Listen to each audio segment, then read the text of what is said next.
lagi ke YouTube saya, Febri Yoharman. Pada kesempatan hari ini saya akan menjelaskan materi tentang sertifikasi saya steering cylinder RNI. Oke, kebetulan kesempatan hari ini kita akan merekam video tentang cara melepas dan memasang untuk steering cylinder. Tapi untuk kesempatan hari ini saya hanya bisa menjelaskan prosedurnya, namun untuk pekerjaannya tidak bisa karena ini unit punya customer, jadi kita nggak bisa untuk untuk pekerjaannya karena harus melibatkan langsung pekerjaannya. Oke, sebelumnya sebelum kita kerja kita pakai sarung tangan dulu, pakai masker karena lagi musim corona ya, kita pakai masker dulu. Terus habis itu pakai helm. Habis itu kita pasang gulcuk ya. Oke guys, pasang gulcuk dulu ya.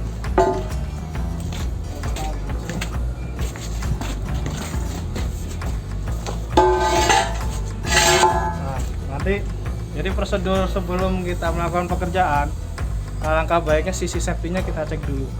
Dari masang wheel choke, terus masang loto. Cuman kebetulan alatnya di sini tidak ada tempat lotonya, jadi kita nggak bisa masang loto dulu. Tapi kita udah konfirmasi ke customer untuk melakukan video seperti ini.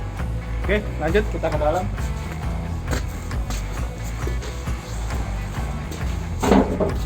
Nah, di sini ada komponen steering ya. Jadi kita akan melakukan pekerjaan RNI steering cylinder. Nah, di sini ada steering cylinder sebelah kiri, ada tirutnya. Nah, nanti sebelum kita melakukan pelepasan steering, nanti si knuckle upframe ini kita harus cek terlebih dahulu. Nah, terus sebelum dilakukan pelepasan ini kita cek dulu untuk apa? Untuk mensenterkan antara si knuckle frame ini dengan si ujung si steering cylinder. Nah, jadi kita cek dulu di bawah sini, di bawah. Terus habis itu pakai jack 50 ton ya. Kalau misalkan ini kita jack sampai level, baru setelah itu sudah rata dengan posisinya, baru kita melakukan pelepasan. Nah, tapi terlebih dahulu sebelum kita melakukan lepas ini, alangkah baiknya kita ngerilis dulu untuk pressure hidrolik. Karena apa? Ketika kita melakukan pelepasan hidrolik, ada melakukan pelepasan hose di steering cylinder. Nah, dia di steeringnya ada sini ya, ada input sama outputnya.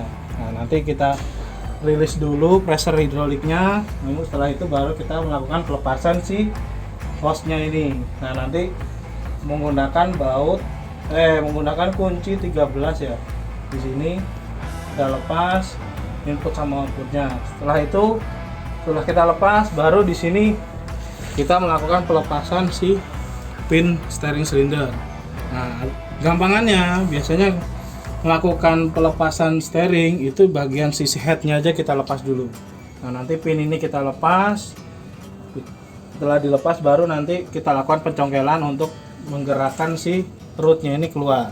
Nah, nanti setelah ini sampai di end stroke, baru di sisi sana kita lepas juga untuk si pin steeringnya. Posisinya di sini ya guys ya.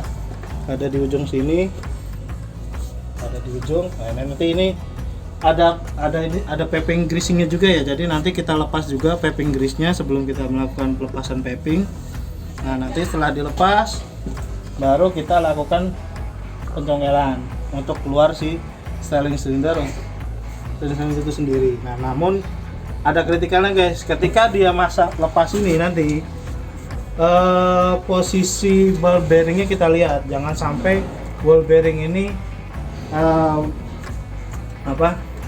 rusak nanti, kecuali kalau dia nggak dilakukan penggantian nanti harus dipakai lagi. Oke, nanti itu untuk prosedur pelepasannya. Setelah itu kalau pada prosedur pemasangannya itu sama, mau dari depan dulu atau mau dari belakang dulu terserah. Tapi kritikalnya di situ ada boot karet ya. Nah, boot karet ini jangan sampai dia rusak karena dia ini untuk menampung si grease ketika nanti sudah ada pelumasan ya. Nah, nanti kita pasang bootnya ini ketika melakukan pemasangan. Nah, namun setelah dilakukan pemasangan, dia di situ ada prosedur namanya bleeding ya, karena di situ ada sirkulasi hidrolik yang kita lepas. Jadi ada udara yang termampat di dalam sini. Nah, prosedurnya itu nanti di atas kita hidupkan unitnya. Nanti dihidupkan, dimasukkan temperatur hidrolik dulu sampai 45 sampai 60 derajat. Nanti setelah itu baru kita lakukan steering ke kiri dan ke kanan sama 5 kali. Nanti setelah itu baru direliefkan, habis itu diulang lagi ke sisi sebelah kanan.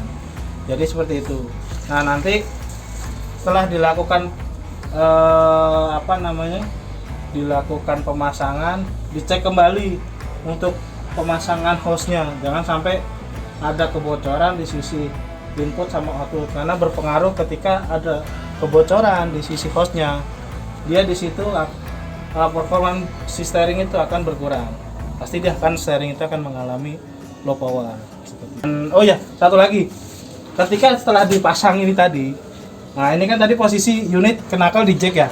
Setelah di jack kita kembalikan lagi, dilevelkan.